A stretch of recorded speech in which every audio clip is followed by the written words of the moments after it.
Hello, this is Frank School, 82nd day of the 5th year, first video I'm going on with my imaginary movie, Resurrection, and this is the 16th video devoted to it. Uh, a couple reminders here. What I'm doing is I'm presenting a wordless screenplay. That's like a contradiction in terms, but I'm sort of offering a screenplay for a movie, but there's no words in this movie at all. A slide whistle would work for Batch. These characters now have names. He's the cook. Being able to whistle to the extent that I would want is such a rare skill.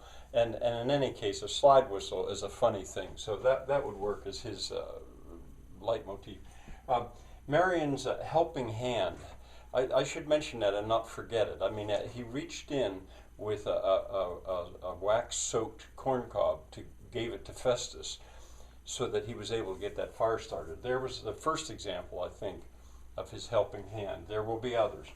The three acts that are coming, I'm aiming at 5 acts.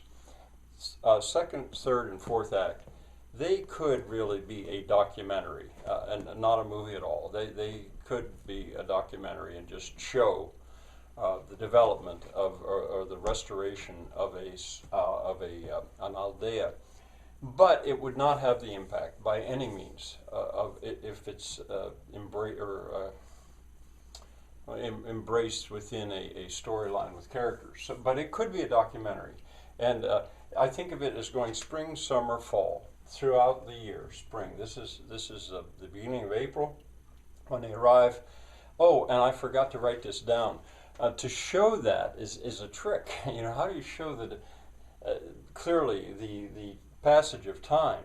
Because this can't just be day by day by day. No, it's got to be season by season.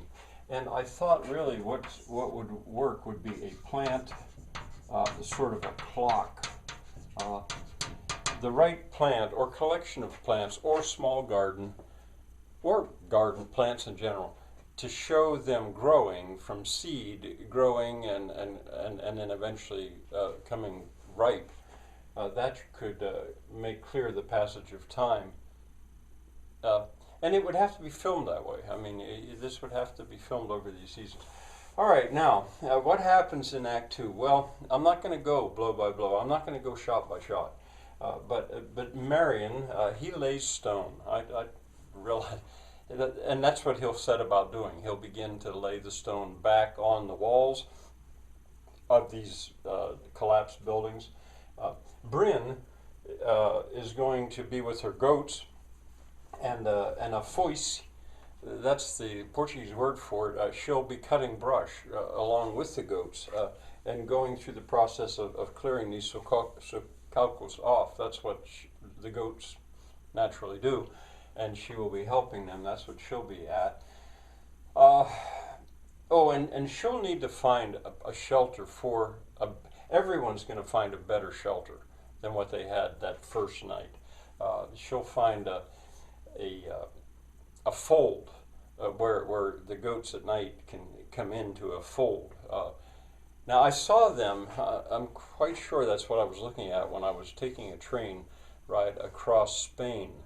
They caught my eye. I didn't know what they were at first, but going from Cordoba to Zaragoza, along that train ride, I saw evidences of them, and I'm pretty sure they were. I was looking at probably sheepfolds, very small buildings with a wall around it.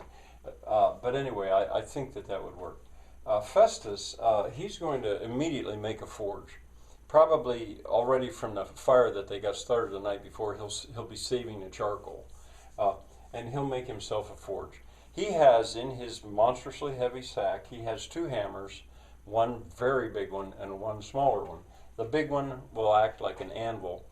He'll set it on the ground or fasten it, and that's the best he can do for an anvil. He'll also have a set of tongs, so he'll be able to establish a minimal forge almost right away. That's what he does.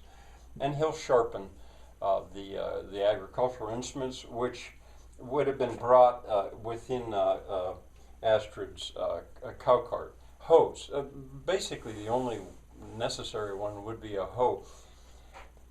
I need to do a little bit of show and tell here before long. I could bring some hose without the handle that I actually brought back from Brazil, a big one and a small one, that were the hose that the peasants in Brazil use. They don't look anything like a modern American garden hoe.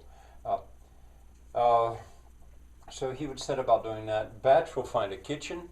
Now, a kitchen in a peasant's house, I was in one in Brazil, but it was awkward to go there. Actually, I was in a peasant's house, and I said, "Can I see the kitchen?"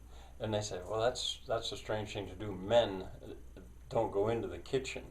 That's the domain of women," they had said. But since I was different, they let me go in, and I saw the kitchen. It was basically built out of mud, mud brick, and just about 3 fire holes, and that's where they cooked their beans and rice and whatever.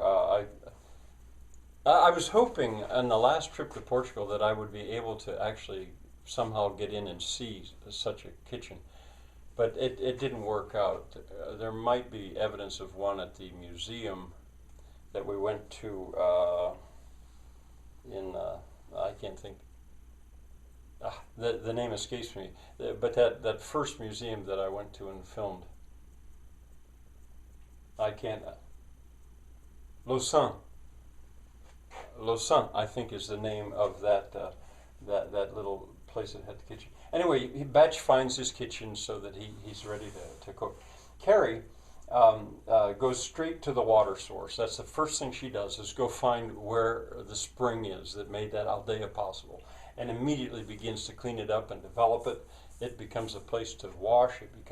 And wash clothes, their drinking water, and she begins to divert it immediately, restore the old irrigation channels out across the Socalcos.